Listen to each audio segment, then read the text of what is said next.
And we're live. Hi, I'm Dr. Hi. Rosie Kuhn, and this series is called Dilemmas of a Small Business Guru.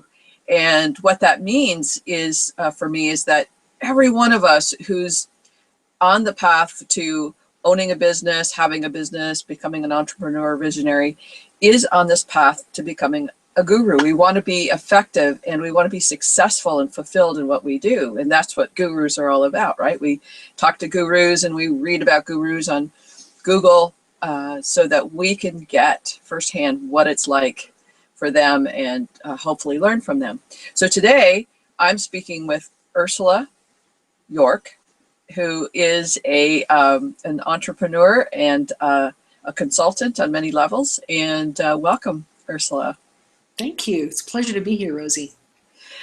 So first, Ursula, tell us how we find you. Like Ursula you are at workalchemy.com. That's correct? right. Mm-hmm. And you have a podcast. And tell us about the focus of your work as a consultant and coach. Sure.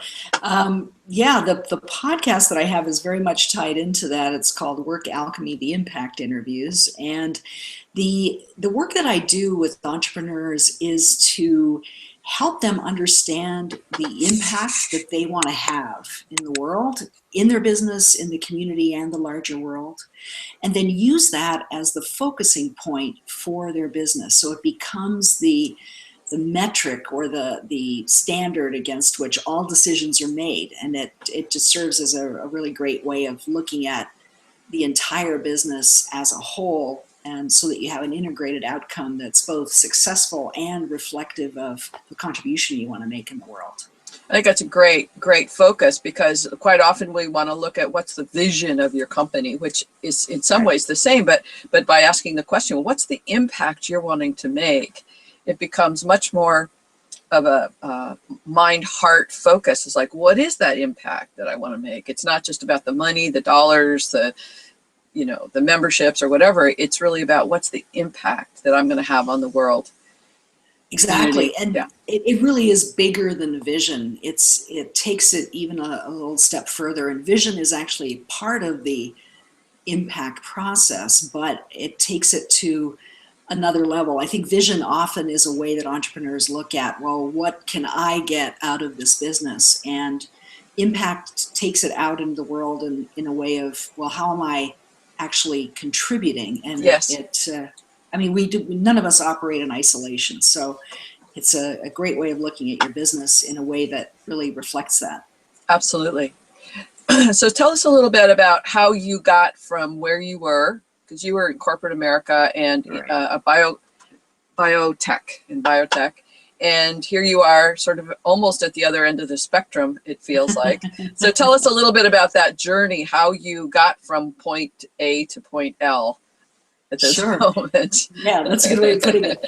Because we're all in progress, so work in progress. Yeah. I started off actually in academia. I was working in university research labs. My background's in science, and I had started off working that way, and then I moved into corporate. I worked for 9 years in a corporate setting in a couple of pharmaceutical companies, and I just found that environment was just so not me, and I found it really restrictive in the sense that I think of being in corporate, at least in the experience that I had, as trying to fit into a box, and there's parts of me that just don't fit. So there's arms and legs hanging out, and there's nothing to be done with them because they don't fit into the job description. So yes. 20 years ago, I actually left corporate and started my own company. I was a consultant for 15 years and worked with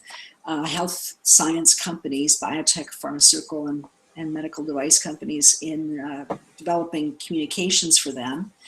And then I decided that I was feeling so restless and feeling like, I've been doing this for 15 years. It's gone so well. I was really thrilled that it took off so quickly, but it was just starting to feel really unfulfilling. And I decided that I was going to take a year off. And once I started thinking along those lines, I I eventually went through this process of figuring out what I wanted to do next. And I ended up selling my house, most of my belongings, and going out on the road for a year. And my intention around it was, I'm going to do this as long as it feels right to me, which was so the opposite of, the work I'd be doing is very left brain, very intellect focused. And this was very much a journey of the heart, where trying to feel my way through it and see how long I wanted to do that. So I traveled for about a year, and in the course of that, it became clear to me that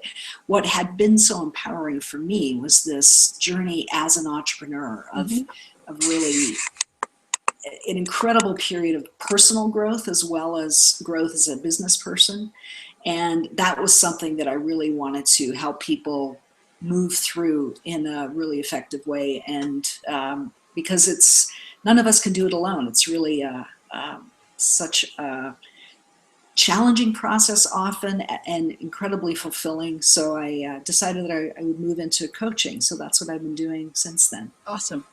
So what, something that you're saying, which is what a number of the people who've been on the show say, is that there's this place of, I feel like a round peg in a square hole, or the part that's like, these parts of me that are flailing. It's like they have no room, they have no place in this. Exactly. And what most of us, as in a sense, adolescent business people, and I say adolescent in terms of how we grow ourselves into full mature business people, is that place of, it's all about the brain, it's all about the business plan, it's all about getting it right, doing the right things strategically, the right marketing, the right selling, the right websites, the right everything.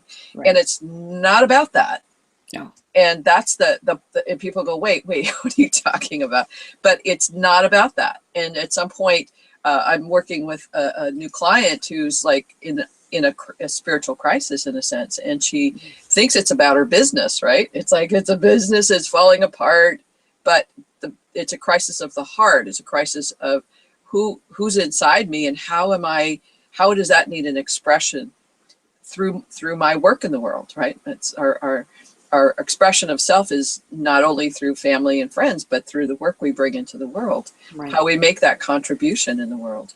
So I so appreciate what you're saying, and the emphasis on this is a journey of the heart. And I believe that our work in the world, our entrepreneurialness or whatever and our work in the corporate world, whatever that is a journey of the heart.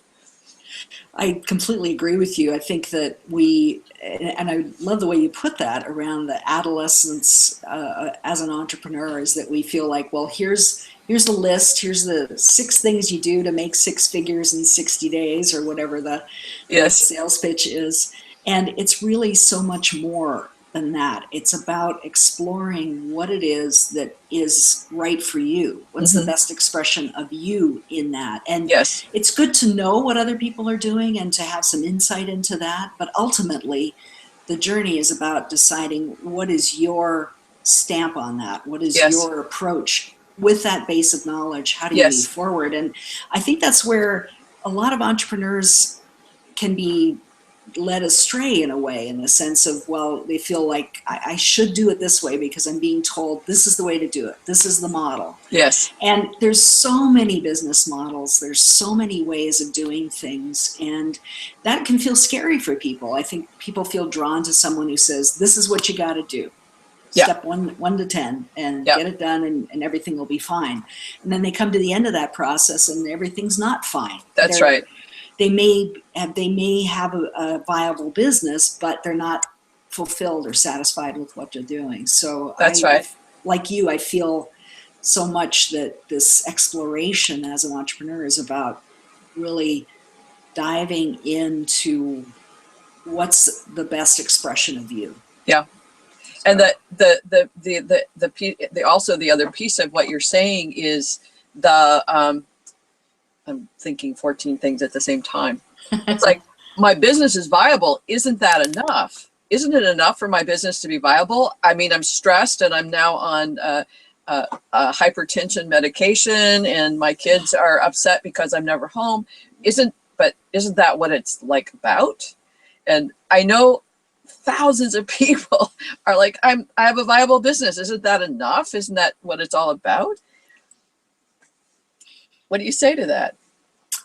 I think that if that's the level of stress that accompanies it, that that can't be sustainable, and Right. it's ultimately not fulfilling either. Once you get past the, well, okay, my business works and I have an income from it, you start thinking about what more is there to it, and Yes. how can I live in a way, and how can I show up in the world in a way that's really going to sustain all of my life. And Yes. this is the great thing about being an entrepreneur, is that your life and your work, they're so integrated. And I don't mean you have to bring your dog to the office or your kids to the office, although you but you can do can. that. You You can do can. that. Yes. But it's more around everything you do is then a reflection of you. And it's the transformation that really people undergo in that process. It's who you become in that process that Yes. is so much the amazing experience of being an entrepreneur. And I know Yes. you're a big fan of the transformation aspect of Yes. being an entrepreneur too. But what most entrepreneurs, what most of us don't understand, is that what's required in a transformation is a paradigm shift. And Einstein said we can't solve the problems with the same thinking that created it. Right. And what that means is I have to shift my paradigm, my context, my way that I see my reality, so that I can see this differently. And again, we go back to Googling, how is Tony Robbins doing it, or how is Linda, or how is Mary, or how's Oprah, Right. and it's like, no. The paradigm shift has to occur within, to say, and, to explore Ursula Jorch or Dr. Rosie Kuhn, or all of these places where people are finding a different paradigm from which to create themselves, or find themselves, or explore themselves, or transform themselves. But Yeah. without that paradigm shift, it isn't going to happen. We can change. It's like, oh, I'll just add this piece to it, or I'll take this medication, or I'll do meditation, but it doesn't change the paradigm, which is essential, so that we get, it's okay, not only okay, but it's required for our heart to contribute and be the main director of this process that we call our work. Yeah, I agree. And it can be scary for people. I mean, you think Totally. about, people enter into this process of, well, I just want to make money so nobody's standing over me and telling me what to do. Well, Yeah. little do you know what you're getting into. That's right. And That's right. it really is a matter of through this, and paradigm shift is a good way to put it. In a way, you become the person who has the business that you want to have. And That's right. it's in that evolution that you have that business. So it's almost, people tend to think, well, once I have that business, then I'll become that person. And really, it's the reverse. And It's the reverse. Yeah. you become that person, and then you have that business. So That's right. in order to be willing to do that, you have to be willing to undergo some significant change. And it's not a one-time thing. I mean, if you continue to evolve as an entrepreneur, it's something that keeps happening. And I don't want to paint this image of doom and gloom, like, well, look out, it's big changes and it's scary. And it is all of that, but it's also ultimately incredibly fulfilling. And Yes. And this mentality, this growth mindset, as Carol Dweck put it in her book, it's so important in learning of all kinds, not just learning about factual material, but learning how you can be in the world. How can you show up in the world in a different way? And what does that mean for not just yourself and your immediate family and friends, but what does it mean for the larger world? And I think we're seeing that in a way that is so powerful right now, how we can really be in a position to make choices about how we choose to be in the world, and that influences how the world evolves. Yes. Carol Gilligan called it the political, anyway, my choice every single moment is a choice of a political choice. The political is the personal. That's it. The personal is the political. Right. I wanted to mention that I explored your website and looked at all quite a few of the people that you've had on your show, and so many of them are talking about the transformational spiritual aspects of being successful entrepreneurs. So that's, I just want to sort of say that there's so many people that you're interviewing that bring that perspective in too. And in my studies, I did my dissertation was on sailing as a transformational experience. Right. I was a big sailor for a while, and what I found out or discovered was that change is not transformation. Change is circumstantial. I change the cup of coffee, or change the water in the whatever, or I change the filters on my fish pond or whatever. Those are changes. Transformation is at the ground level, at the ground of being level. And that's our paradigm. The paradigm shifts is there. The transformation is there. Change is what we change, like the things we do, the circumstantial. Transformation takes place at the heart, soul, contextual level of our reality. And it's so important for people to get that transformation isn't like a bada bing, bada boom. I'm going to see a transformational coach and woohoo, my life is going to change. It will change. But I see transformational coaching as we're stewards for this transformational process. And, we're either steward through it.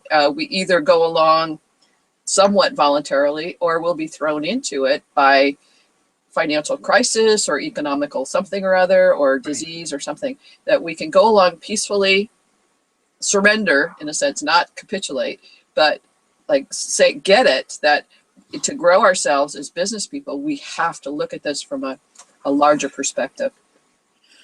Yeah, I so agree. And there's so much of that in conversation now of people that are talking about it in those terms of change being a much deeper process. I like that distinction you made between transformation and change. So change being, if I understand you correctly, you're defining change as kind of what comes out of the transformation.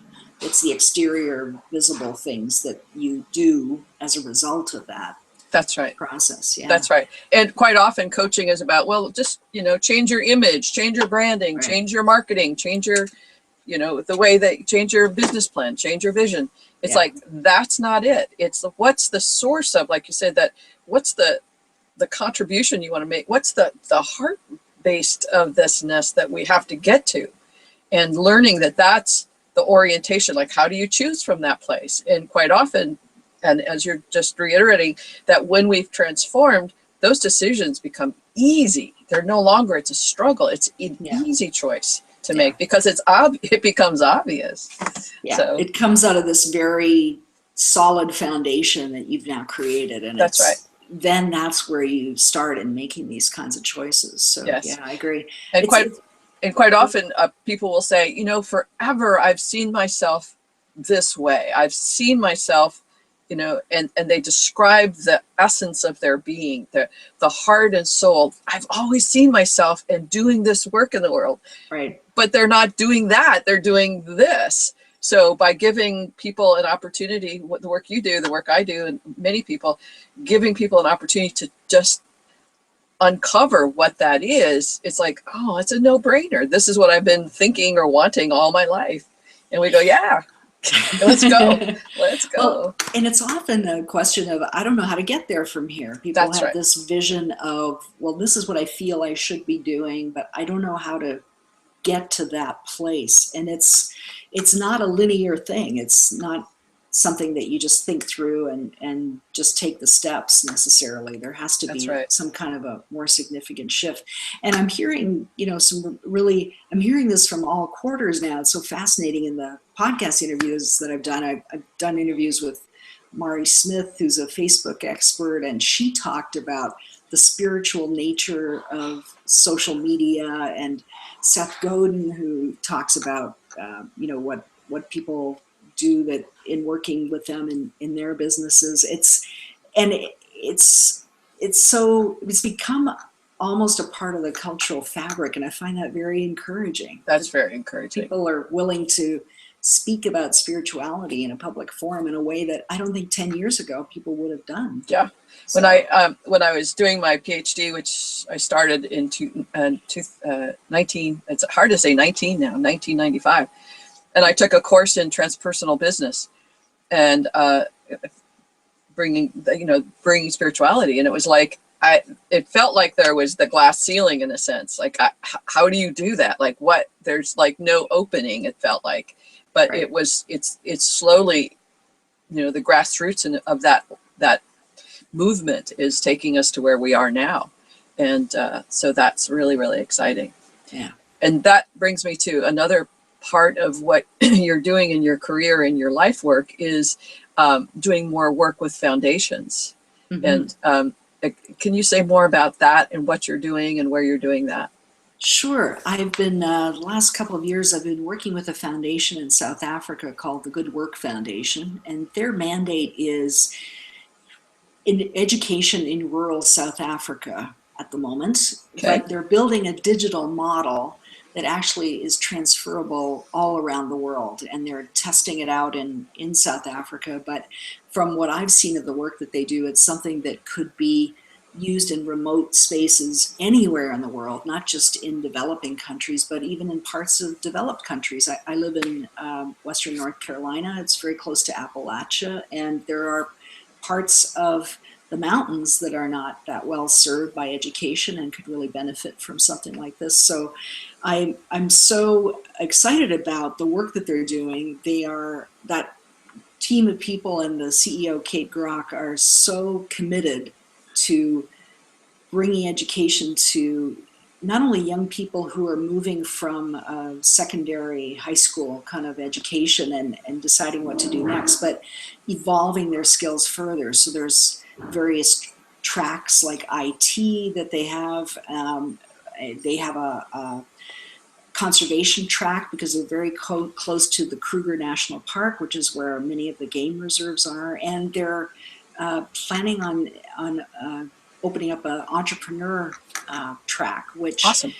I've been involved with. I've been so honored to be asked to be part of that. And in Africa, at least in the work that I've been doing, the benefits of having your own business are so huge for families. Mm-hmm. Even a small additional income makes such a difference in the family setting. So it's exciting to see people wanting to do better for their families. They want to have opportunities for themselves as well. And so I'm excited to be part of that. Awesome.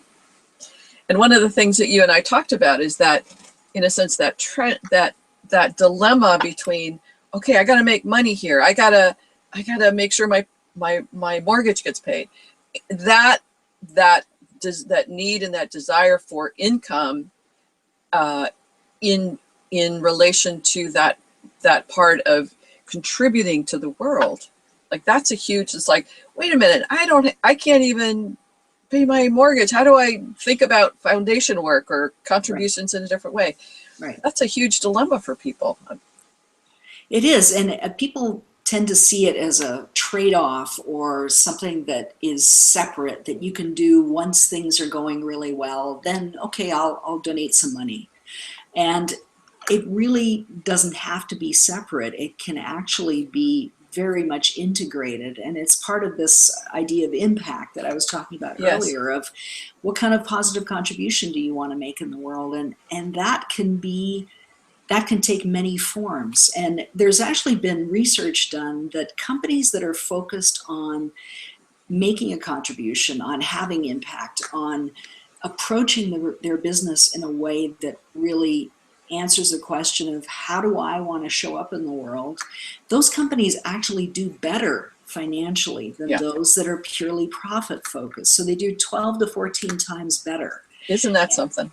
It is. And it's almost counterintuitive because we've been so indoctrinated in this economic model of the for-profit corporation versus the nonprofit. And I think it's very limiting to think of things in those very distinctive terms. I think that it's more about the mindset and the intention with which you go into anything in your business. So for example, even within your business, you can have impact. You can start to make a contribution by choosing to make choices about how you deal with your clients or customers, or how you choose to deal with your team members. If you have team members who are also wanting to make a contribution, then how can you bring them into the organization in a way that allows them to do that? They have a much more fulfilling work experience. You have the benefit of their energy and enthusiasm.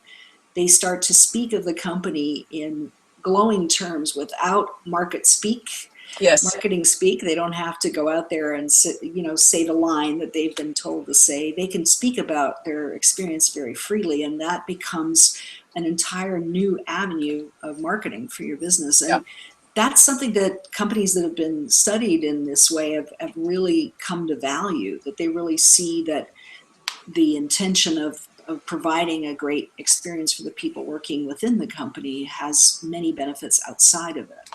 And then companies can start to think about, well, how can I contribute to the community? And that can start with something as simple as, I'm going to use recycled paper. Yes. And yes. And this doesn't have to be like it doesn't have to be a company that has 100 or 1,000 or 10,000 people. It can be even a single entrepreneur working alone can have this kind of mindset and really start to think about, how can I show up in the world in a way that's really going to contribute? How can I approach people with the attitude of, how can I help, instead of what can I get from this interaction? Right. And that makes a difference. Yeah.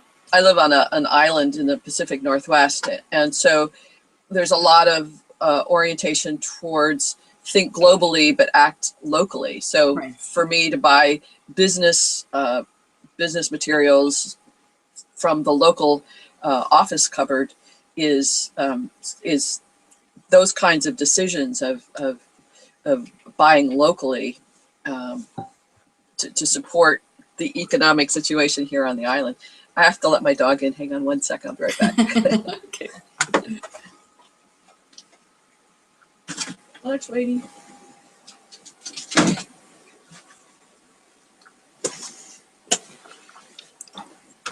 I love that. It's been one of the joys of being an entrepreneur is having a dog in the office. So. Yes. Yeah. and she keeps me active in a sense. I can't sit very long without her saying, it's time for a break. Exactly. And that certainly contributes to my well-being on many levels. Absolutely. Yeah. So Ursula, what would you like people to take away from this conversation most while we're together? What would you like people to take away from this conversation? I think if there's one message that I want to leave people with, and that is that you matter, and what you do matters. So even in the smallest ways, you can begin to make a difference. You can begin to contribute in a positive way. And really thinking about how you show up in the world is an important part of that. And that can start with the most basic conversations that you have with people, or the energy with which you enter into a meeting. Are you someone who contributes, or are you someone who takes away? And so that message of the fact that every one of us matters, and what we do is really important. So it's not only a message of, I believe that each individual is important, but it's also that we affect one another in a very real way. So awesome. Thank you so much.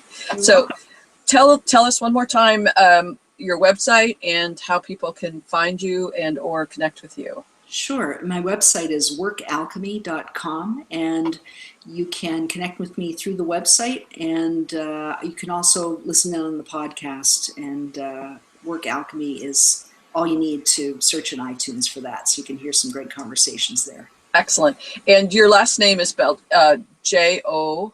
Jorch. So when you think York, it's not what you think. It's Jorch. Exactly. Yeah. So if you're looking for Ursula Jorch, it's Jorch.